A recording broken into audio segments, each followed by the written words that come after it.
What's up, guys? Welcome back to DDI, the Proper Gaming Talk Show, where we talk about literally anything we want to talk about as related to gaming. We're your hosts, Sandsology and JayDubbs.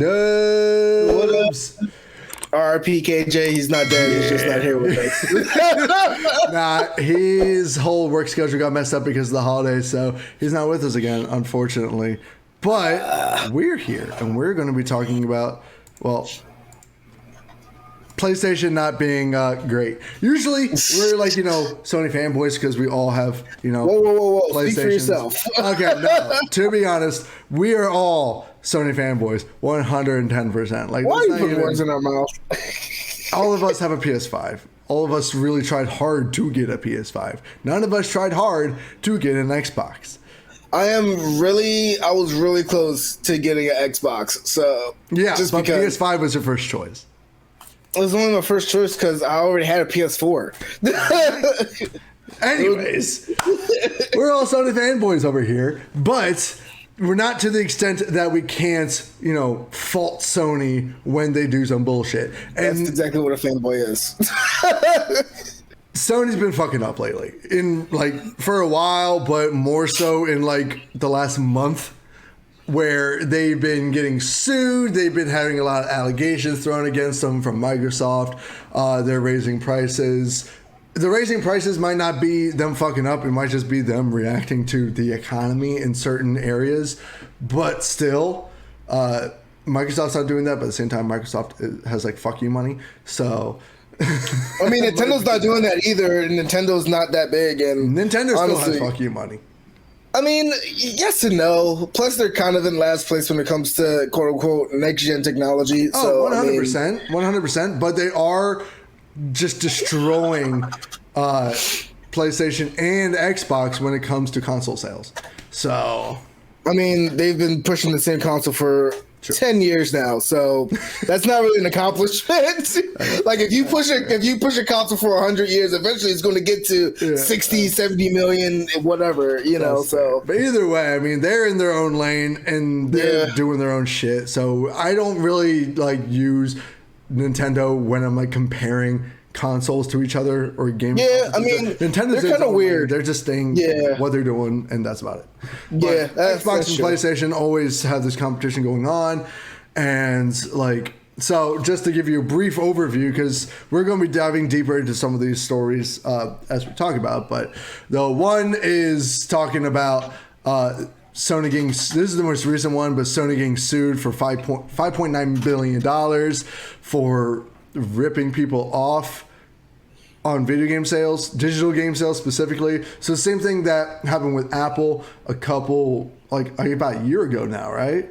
Yeah, it was about a year and a half ago. I would say. So it's basically when it happened to Apple, they were throwing a 30% commission on top of all sales for all their digital stuff. Now they're not the only people that do it, and it's not a worldwide commission. It's only in certain areas, but still, that's the lawsuit. That's the TLDR basically. I think it's currently happening in PlayStation UK stores. Yeah, and that's it. I think it's exclusive to UK. So that's the TLDR for that one. The Sony raising prices on PS5.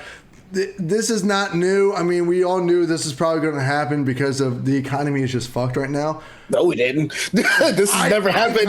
I kind of saw it coming specifically because they still have this shortage, so they're trying to make up on loss. This has never happened in gaming, and also, we've also never had a console shortage ever in history. We've never had a gaming console shortage. This is the first time it's ever happened.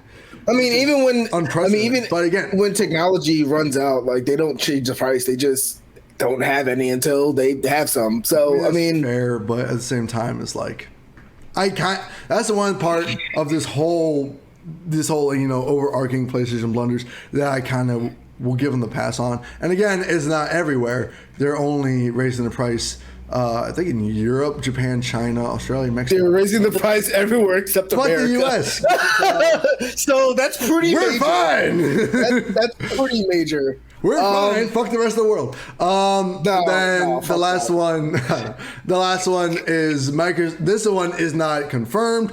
It's Microsoft throwing out some accusations against Sony, but apparently they're making claims that Sony is paying blocking rights to stop games from appearing on Game Pass. So the most recent example that they've used was Cult of the Lamb. They're saying, I love that game. It looks good. They're saying the Cult of the Lamb devs allegedly got paid off by Sony to keep their game from going on, or basically from accepting any other subscription add-ons to the game on release.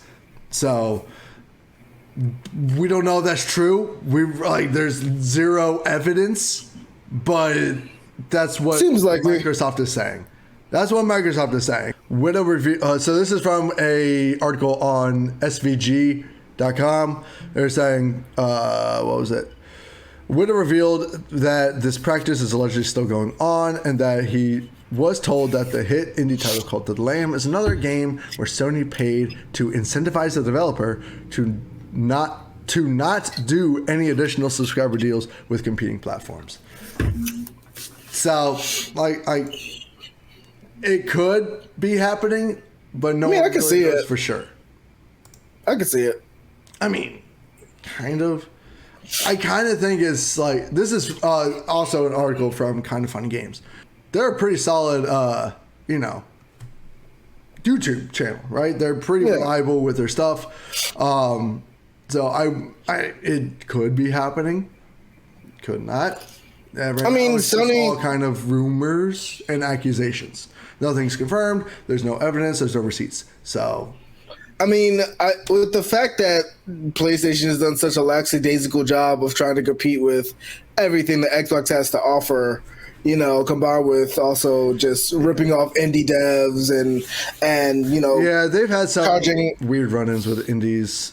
Just charging extra for cross-gen or cross-play.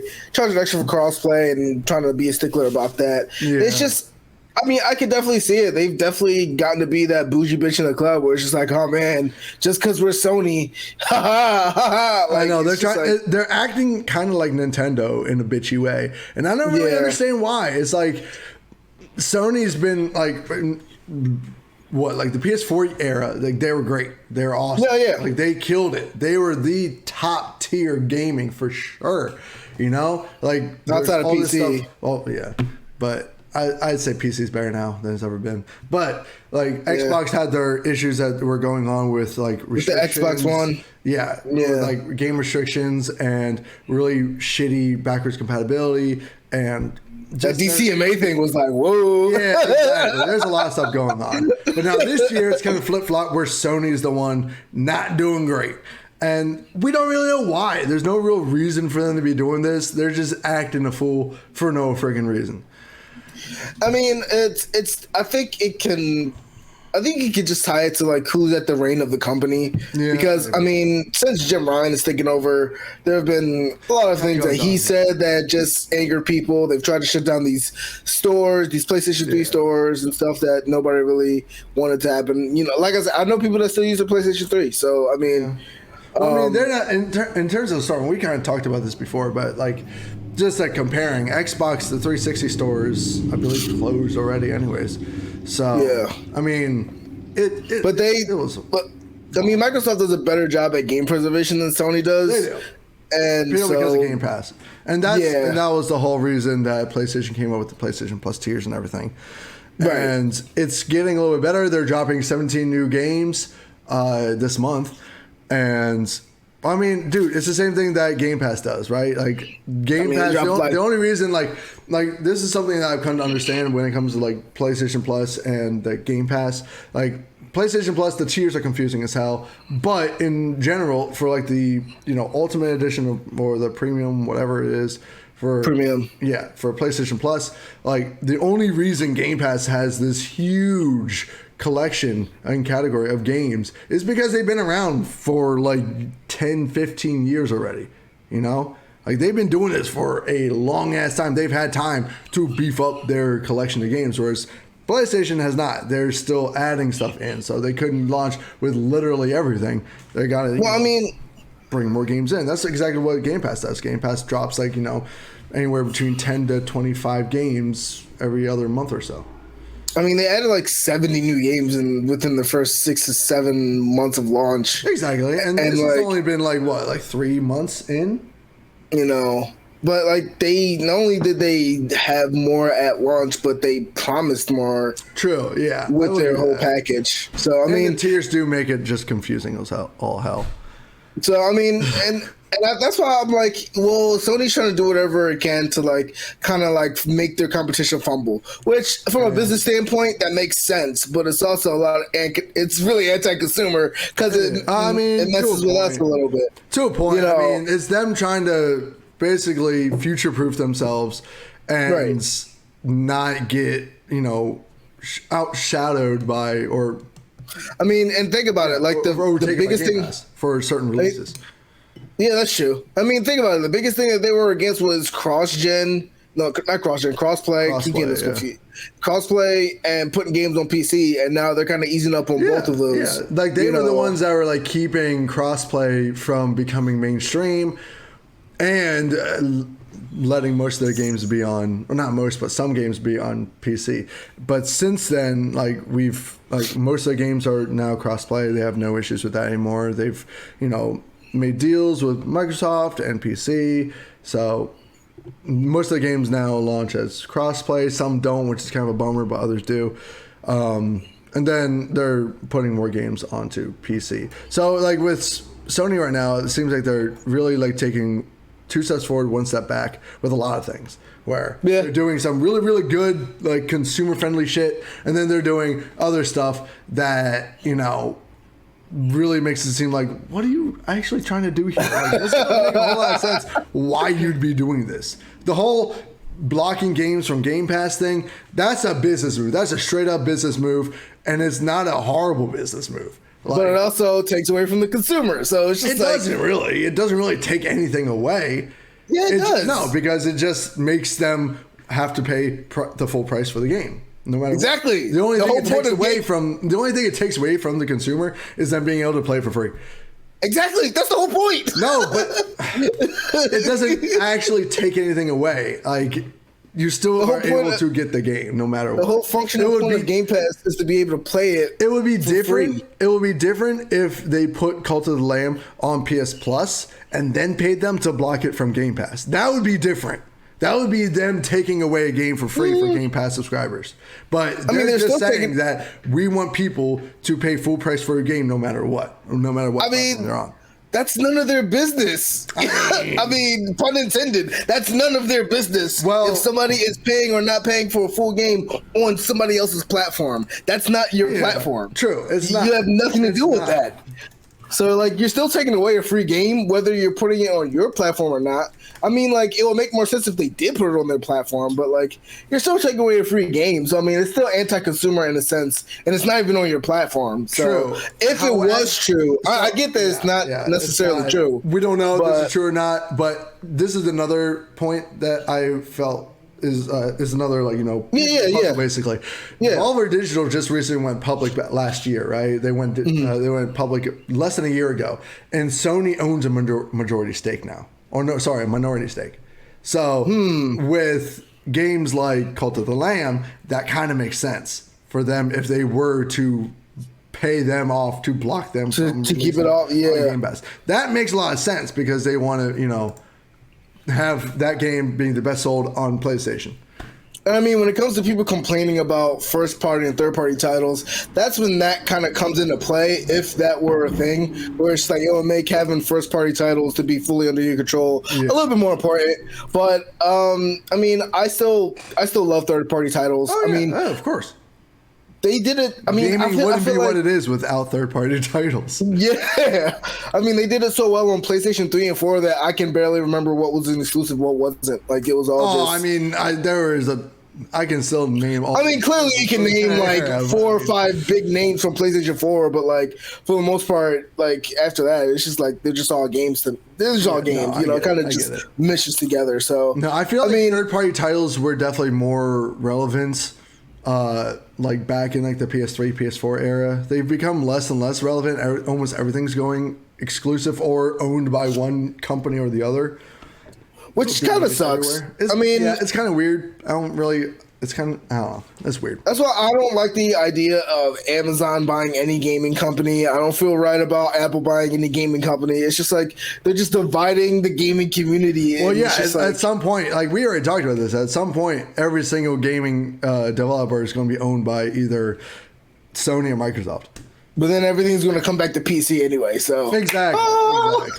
Yo, guys, remember, get yourself a PC now. Start building, start saving, or Steam Deck. At least a Steam Deck. At least. Like everything plays on Steam Deck, right? Every single PC game plays on Steam Deck. No, they're still like adding new games, but like I have 128 games. About 40 have been officially okay to play great on the Steam Deck, and then there's about another 20 or 30%. Yeah, there's 20 or 30% that functions and that you can just play with the controls, and then there's supposedly like a good amount that don't play on the Steam Deck. But here's the thing: I've played games that don't work on the Steam Deck, and they work fine. Yeah, like you just gotta work out the controls and stuff like that. I feel like if you are able to like controller map any game, like you can probably make it work at some point. Yeah, pretty much. It's just I know a lot of console players just like it's so much effort, and it might be a lot of effort, but you have so much more control over what you can do with the game, like and how you play it, and everything's up to your standard. You don't have to play by their rules. We all know that PC is the future of gaming. It always has been. Like, it really has. Like the consoles are great, and I will forever probably own. Yeah, I love consoles, but it's at the same time, it just makes sense from like a consumer standpoint to get a PC. It just does. And like and when it comes to this PlayStation versus Xbox, I'm just tired of politics. And I'm so tired of the politics. We usually like take a side whenever we're on the show. Like we're like, screw Microsoft, or hey, Sony's fucking up. But like at the end of the day, it's just like play whatever you want on whatever platform you want to play it on. It doesn't matter as long as you're having fun. It's just I wish these companies would work together more often.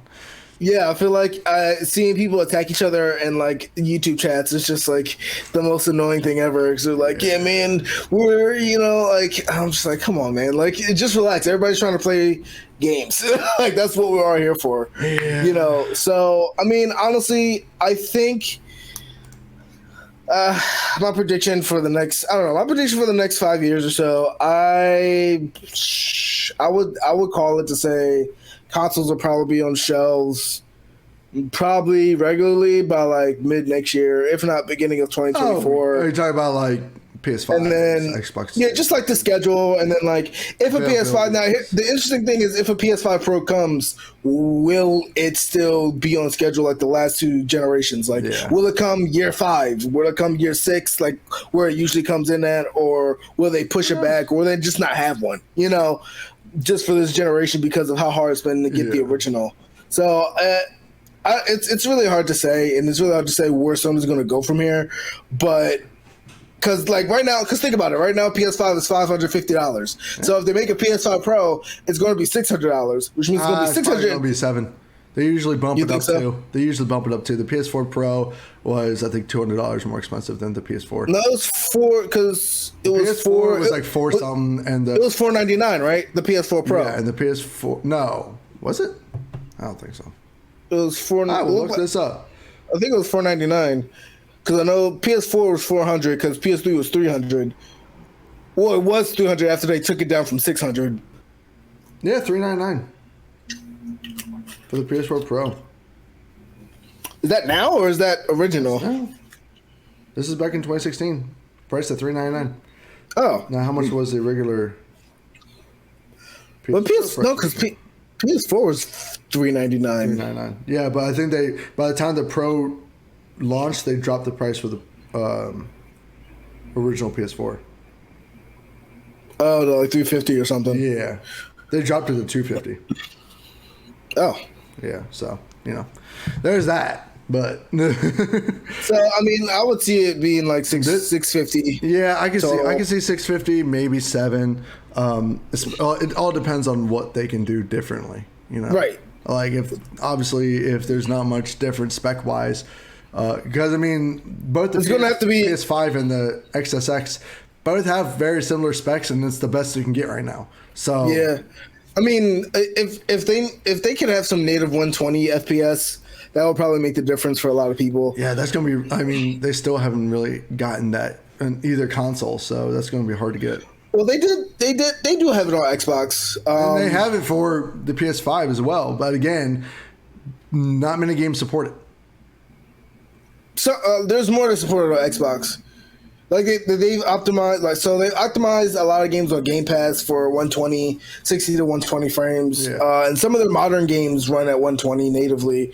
I know Sony has maybe like one or two that might do that. Yeah, it's not a lot. But I think it's also because Sony is still launching a lot of the games on both last gen and this gen. So I just don't want PS5 Pro to be the same thing as PS5, where they're going to announce all these features and not put them in until like 2 years later. Yeah, that didn't make a whole lot of sense. So really I mean, I don't know. They had a bad launch, and we had talked about that before. If you want to check out that video, I'll put it right here. So yeah, they had a bad launch, and I'll admit, like, and now people are starting to attack Sony like, yo, where are these fucking games at? You know, it's like the only thing people can really look forward to is God of War. But if you're not a God of War fan, I mean, to be fair, Spider-Man Sony's had a lot of launches this year, like a lot more than people realize, and it's because a lot of them got overshadowed by Elden Ring, Horizon. Well, it was Horizon. It was. I'm trying to think of. There are a lot more, but some of them were indies. The two biggest launches, I'm trying to remember. I know Horizon is going to be God of War, and I feel like there's another one that they launched. That was a big PS exclusive. I cannot think. I forget what it was. I'll have to look that up later, but I'm not going to take up the time to do that because that's just more editing for me, and I'm lazy. But either way, Sony's still pumping out exclusive titles, and they got a bunch more coming as well. Yeah, I mean, it seems like everybody does. It seems like Nintendo has probably the least amount. Well, I don't know if you can say that because basically every single game that they're releasing is exclusive on their own platform. So technically, I mean, everything is exclusive. True. They are killing it in the exclusives because they're not available fucking anywhere else. Yeah, but they're only doing that because people will realize soon how outdated they are. Xbox only has about 2 titles that are coming soon that are going to be exclusive. Oh wait, Forspoken. Forspoken's coming out this year. Yeah, I mean, I forgot about that. That's going to be exclusive, right? The thing about Sony's Game Pass is that even without first party exclusive, it's still brilliant because third party. You mean Xbox or? Yeah, Sony. Xbox. You said Did I say Xbox? You said Sony Game Pass. Oh my god. No, so the brilliant thing about Xbox Game Pass is that even without first party titles, there are still a lot of great third party titles coming out. So if you want to play them day one and see what they're like, you can always do that with Game Pass. You know, and then if you have a PlayStation and you have a PC, then you kind of have best of both worlds. Yeah, this is the last thing I want to say on the whole Game Pass PS Plus tiers thing, because again, we've beat this horse to death. I expect PS Plus to be on the same level as Game Pass in the next 4 years. It's going to be. They see what Game Pass is doing. They see how successful it is. They're going to get there. It's going to take some time, but they're going to get there.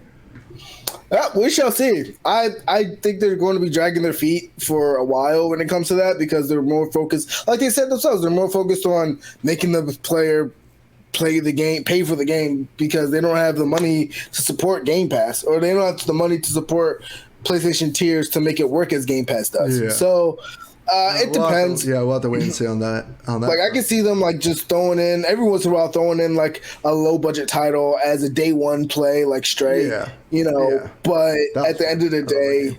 Oh yeah. I work for Lauren. She loves it too. I still have to stream it. I'm sorry, guys. I have not had time to stream. I'm moving out of my apartment. I don't have time for that. In October, I'm going to have a lot more time to stream. And honestly, we'll just have to. Time will tell. But I don't think they're going to be moving fast anytime soon when it comes to PlayStation. If it's not in the next 4 or 5 years, it's going to be by the time the PS6 comes out.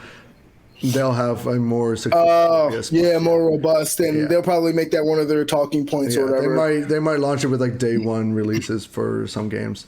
Obviously, we talked about them raising the prices a little bit, but that's whatever. We talked about the whole Sony being accused of blocking, but the one thing we didn't really touch on much, and I said we would, was them getting sued for $5 billion for the digital games. So, diving a little bit into this, I'm on Kotaku right now.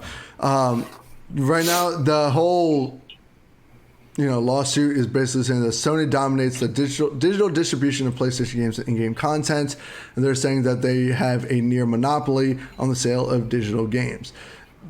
And they shouldn't be using that power to enforce unreasonable prices on consumers. So Sony a while ago got rid of the ability to buy digital games on like other platforms and then redeeming them on the store. Now you can only get digital games on the store.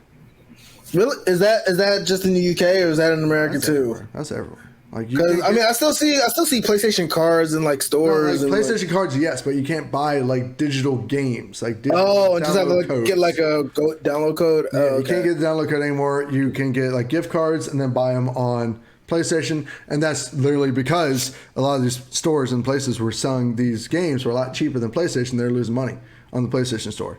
Yeah. So they're like, okay, you know what? We're no longer giving people the ability to buy games third party. Like our games, third party, and downloading them from the store. Plus, they probably take a cut on that too, like the platform. Yeah, exactly. So, like Amazon was one that did this constantly. Yeah. So now you can only do it on the store, which I get. It's whatever.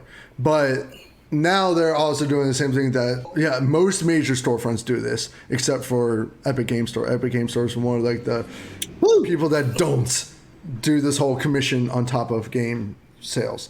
But Sony is doing this exclusively in the UK stores where they have like a 30% take on top of the price of the game. Yeah, so that's what they're getting sued for.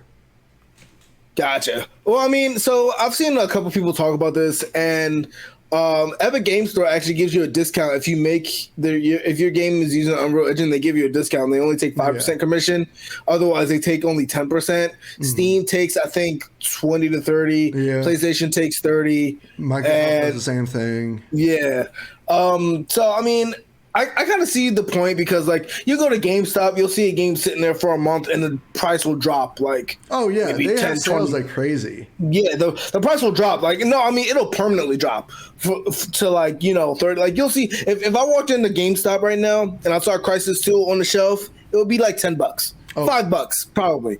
But if I go in a digital store, Sony, Xbox, whatever, it'll still be $59.99, or it'll be like at least. Well, they did drop the price recently for the whole trilogy. It was on a sale. Yeah, it's on sale. Okay, it is on sale. It was on the summer sale. I think that actually just ended on the end of August. So. Well, that's the thing about digital distribution. The prices don't age. They don't age. Well, they don't. Most digital games, and I think the thing is, like, if you find like Crysis 2 in store, most likely it's also going to be used. If it's new, it's still probably going to be about $30. But I think the reason for that is, I mean, physical games will obviously degrade a little bit in quality. Even if it's a brand new unopened game, it's still, limited to that disc. Whereas a digital game, it's in the prime of its life as if it was released immediately. You know what I mean? Yeah. So there's that you have to consider too. Plus the whole convenience of buying a game digitally. I mean, yeah. I guess you're not, talking about like transportation and like transportation from whatever country it was made in or where it was manufactured to the store. Yeah, the example I love to use is when you buy a movie ticket online versus when you buy a movie ticket in the movie theater. Movie theater tickets, you're going to get them cheaper. When you buy them online, like Fandango or Regal online, whatever, the Regal website, they charge a convenience fee of like $3. It's not a lot, but it's still $3 extra on top of that. That is a lot for a movie ticket. Then tickets are usually about like $11 still, depending on what kind of, if you do IMAX or regular or whatever. So, like if you buy them in the actual movie theater, you don't get that convenience charge.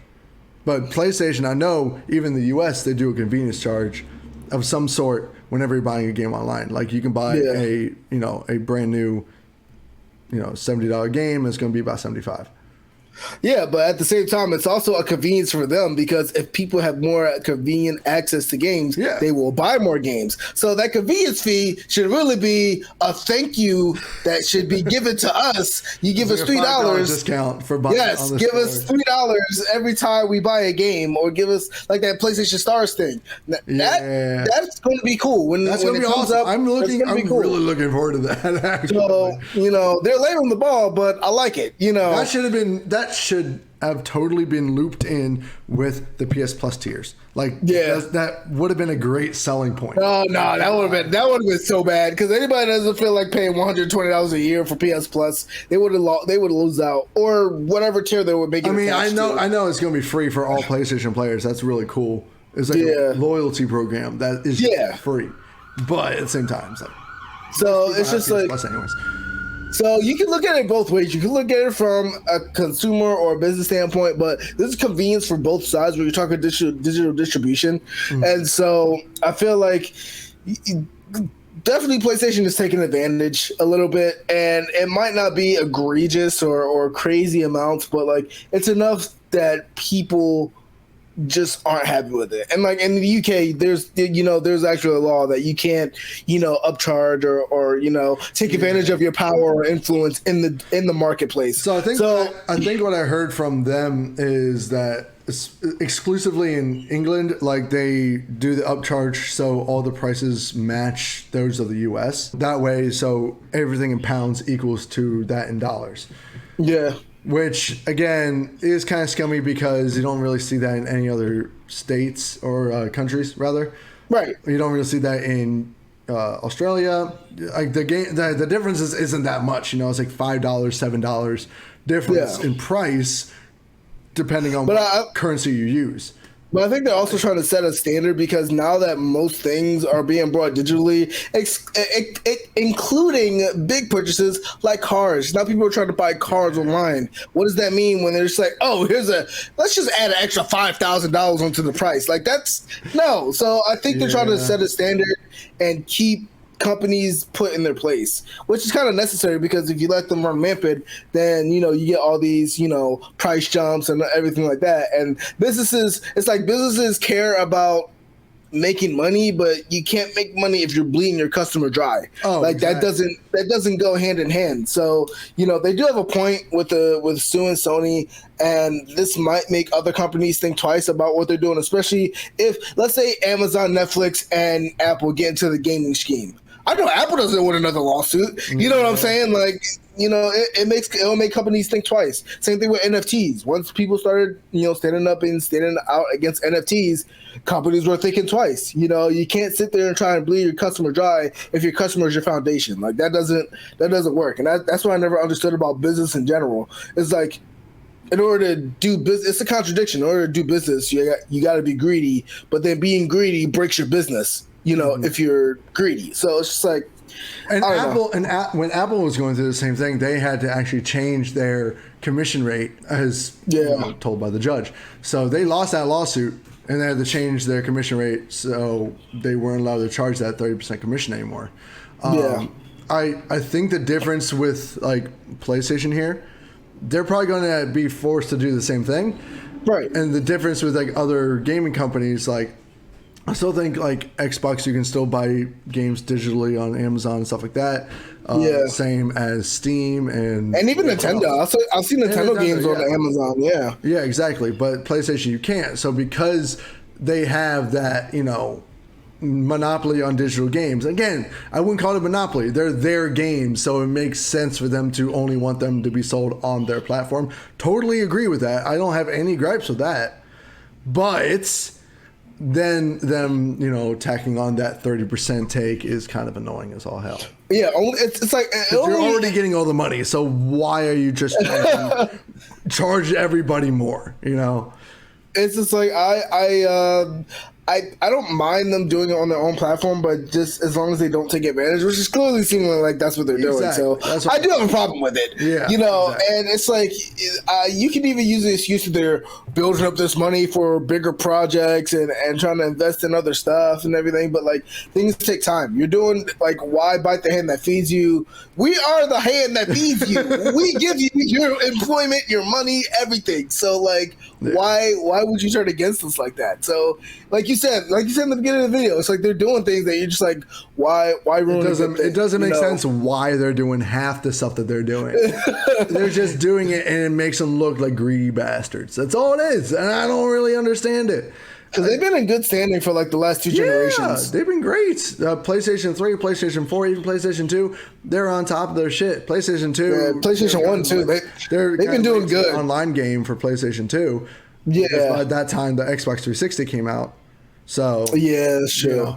But at the same time, or no, sorry, they had the Xbox. But even the Xbox had better online than the PS2. But either way, they were in really good standing for the 3 and 4, like really good standing. Yeah. And now they're, I don't know. It seems like they don't have a whole lot of communication within themselves. Right. Like all the departments aren't communicating with each other, so they're having all of these conflicting issues that don't make a whole lot of sense. So I don't know. That's just what I think is happening. You guys can let us know what y'all think is actually happening and what you guys think about all of the bullshit that is going down with Sony right now. If you're on their side, if you're not, if you're just waiting to see how everything, falls into place. I'm still personally waiting to see how things go down with the whole blocking issue, with Sony blocking, paying off blocking rights. That's the biggest one that I'm kind of like. I can't wait to see how this schedule unfolds. It's like, yeah, exactly. So as far as like them being sued in the UK, sure, whatever. I mean, yeah, that'll happen. Raising the PS5 prices, I know why. It's still kind of scummy, but I know why. Yeah. And so, yeah, you guys let us know what you think. We want to hear from you, what you think about Sony's blunders in like the last month and a half, basically. Let us know where you think Sony's going, if you think they're going to get any better with the PS Plus tiers, if you think we're going to be seeing a PS5 Pro anytime soon. I don't think so, but I don't know. We got a lot of conferences coming up within the next couple of months. Next week, we're probably going to be covering the Ubisoft conference because they're revealing the new Assassin's Creed game, which actually looks like a return to form, and I'm very, very happy about that. Yeah, the Disney conference is tomorrow. Yeah, Disney conference is tomorrow. We got Tokyo Game Show. We probably will have a State of Play coming up soon. So we got a lot to look forward to. Oh, also, guys, a substantial development. We got our first free review code. Yay! Yeah, for a very, very indie game, retro game. Very excited about it. Can't wait to see how that goes. Jules is playing it, and he's going to review it for us. I'm probably going to play it at some point when I have time. So anybody, spread the word. Game developers, we love to review games. That is something we do. Absolutely. And it doesn't matter if it's indie, AAA, whatever. We just love games. So spread the word, and hopefully we get some more codes and help get those games out there. The game is called Retro Cyber Ninja Assassin. Retro Ninja Cyber Assassin. Yeah, no spaces. That's my first take. Add some spaces in your title, bro. It sounds really cool. Sounds super dope. Break it up a little bit. I couldn't read it when I first looked out. What the? So, was it real? Space, ninja space, cyberspace, assassin space. So, that's my take. As an English major, it's a lot easier to read. But anyways. So look for that review, guys. Should be coming out either next week or probably the week after. We're kind of busy with work and everything. So, but yeah, let us know what your thoughts and put them in the comment section below. Yep, guys, thank you so much for watching. If you like this video, please hit that like button. If you're new to the channel and not subscribed yet, please hit that subscribe button, hit that bell so you get notified whenever these videos go live. We're also, once we get, a couple more subscribers, we're also going to be opening a Patreon where we're going to have side B. Yay, the B-side. The B-side. Sorry, my bad. The B-side with This Menace and KJ just going off cuff and talk about their own shit. So that's going to be over on Patreon. Once we get a couple more subscribers, maybe break, 300 would be nice. Maybe just 250. We'll see. We're also buying a Steam Deck that we're going to give away. So yeah, that's happening. We're giving away a freaking Steam Deck, guys. Just gotta wait for my chance to buy it. Exactly. So it's probably gonna be, about a year, but Yeah. I should have it by Christmas, hopefully. Yeah. But anyways, guys, thank you so much for watching. Stay excellent, and we'll see you guys in the next Private Gaming Talk Show next week. Peace out. Peace.